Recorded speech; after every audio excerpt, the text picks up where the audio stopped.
Millionaire rejects all blind date women, but fell for the girl at first sight who helps his grandpa. When Julian Steele's chauffeur drove him through the grand gates of his family's estate, he wasn't thinking about the roaring success of his business empire or the polished boardroom meetings that awaited him. His thoughts were on something far more personal, a dilemma that had been following him for months. Every Sunday, his grandmother would insist on organizing blind dates for him. She would claim it was for his own good, for he needed someone to settle down with. But Julian had no interest. It wasn't that he didn't believe in love, it was that he was afraid it would come with strings attached. Too many women had shown up with an agenda, either their eyes on his wealth or their aspirations tied to his name. He knew the routine. The obligatory smiles, the polite conversations, the practiced interest in his achievements. And at the end of the evening, they would all fade away like empty promises, leaving him hollow. It didn't help that his family had a reputation for being rich and distant, with an air of expectation that no one could seem to shake. Yet, there was a part of Julian that longed for something real, something genuine. He didn't want to spend his life looking for love among the glittering facades of the elite. But that day, things were about to change. The incident occurred on a crisp autumn morning when Julian had been visiting his grandfather, Henry Steele, who had recently fallen ill. Though not gravely, Henry's age was beginning to show, and Julian had taken it upon himself to spend more time with him. He drove up to the old Victorian house, its white paint chipped from the years, but still full of character, just like his grandfather.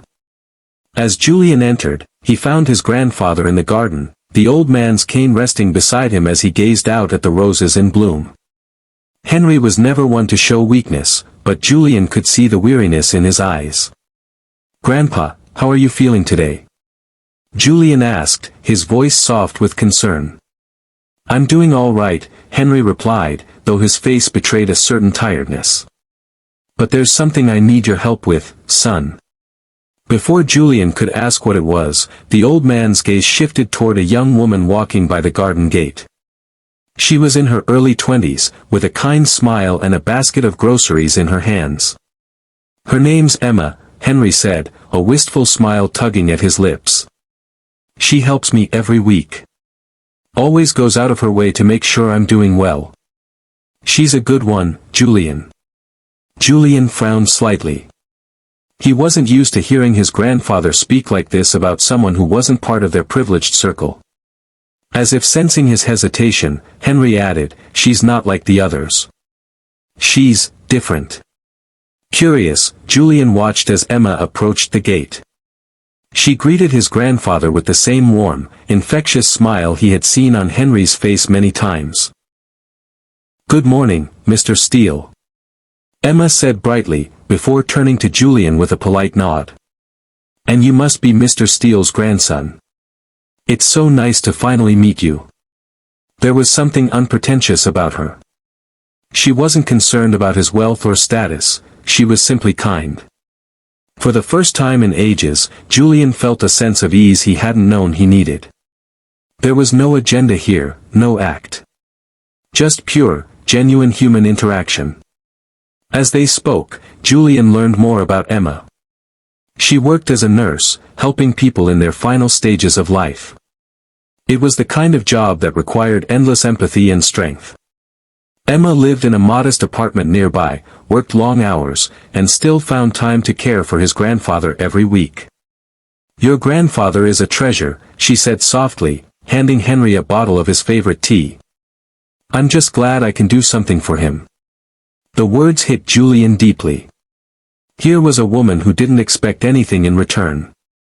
She wasn't enamored with his wealth or position, she was moved by something far deeper, the desire to give, to care, and to connect with another person on a human level. As the day wore on, Julian found himself increasingly drawn to Emma. He watched her laugh with his grandfather, heard her stories of the elderly people she cared for, and realized how deeply invested she was in the well-being of others. It made him reflect on his own life, which had been so consumed with wealth and ambition that he had lost sight of the simple joys that came from helping others. That night, Julian couldn't stop thinking about Emma. He tried to write it off as mere admiration, but deep down, he knew it was something more. Something that felt real and undeniable. Over the next few weeks, Julian began visiting his grandfather more often, not just to check on him, but to spend time with Emma. They would talk about everything, from her passion for nursing to his experiences building the empire his family had been proud of. Emma listened without judgment, offering him perspectives he had never considered. One afternoon, Julian found himself sitting on the porch, his grandfather resting inside, while Emma worked in the garden. It was peaceful, and for the first time in years, Julian felt a sense of belonging he had longed for.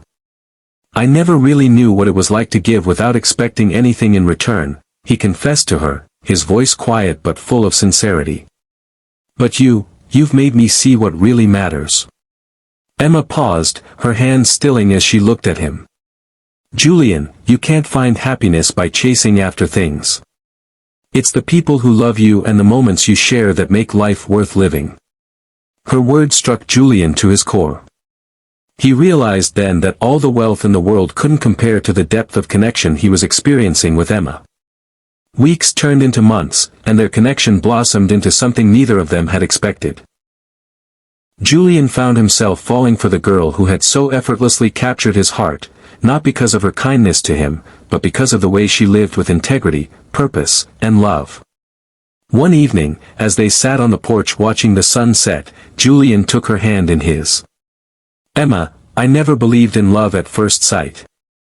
But when I saw you, when I saw how you cared for my grandfather, something changed inside of me." Emma smiled softly.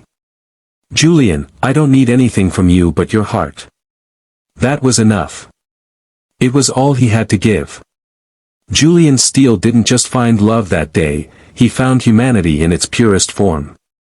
He realized that true wealth wasn't measured in dollars or success, but in the way you could make a difference in someone else's life. And Emma had taught him that lesson, one small act of kindness at a time. In the end, Julian found that sometimes, the greatest treasure isn't something you can buy, but someone you can cherish. And for the first time in his life, Julian was truly rich, not in money, but in love.